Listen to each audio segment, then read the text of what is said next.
Nah, gini, ini penampakannya teman-teman, kondisi dari Isuzu Traga ini. Jadi lebih panjang dia ya ke belakang ini. Untuk pemasangan, langkah-langkahnya ini berhubung sudah saya buka tadi, nggak sempet ngambil video karena kerjaan agak lumayan padat hari ini. Jadi untuk pemasangan dari pertama kunci yang harus dipersiapkan yaitu kunci 17 kombinasi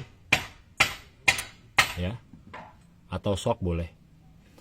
Kita buka dulu baut ini, baut pengikatnya ini dua ya, dua buah baut ini. Yang satu yang bagian atasnya di belakang ada mur penahan nih. Ini belum saya kencengin sih, saya coba nyempetin bikin video ini ya gitu. Nah tuh masih kelihatan muter kan, belum saya kencengin. Ini dibuka dua buah baut 17, lalu satu buah baut 17 juga ini yang di bagian nipple, ini yang ada selangnya, selang fleksibel ini di sini. Ini selang masuk minyaknya ya teman-teman ya, nih selang minyak masuk. Ini sama, saya menggunakan merek Birikan untuk Isuzu Traga gitu. Nah untuk pemasangan ini sudah saya pasang, tinggal bongkar pasang gampang banget teman-teman ya. Tuh, ini yang lama bocor, bisa dilihat dalamnya tuh basah nih tuh. Ini bentar lagi nyeplos.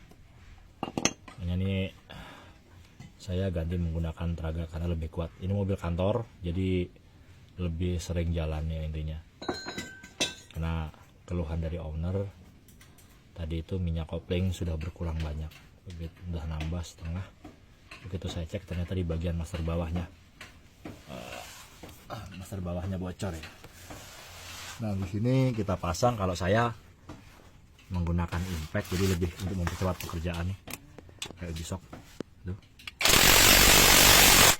tuh ya. Dan yang belakang ini buat pengencangan ya, pembukaannya di lawan ini.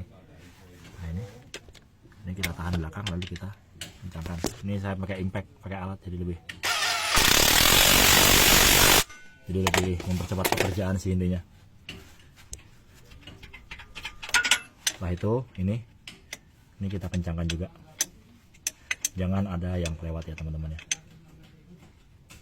Udah, sudah selesai. Ini kita buka penutup bleedingnya, lalu kita kendorkan.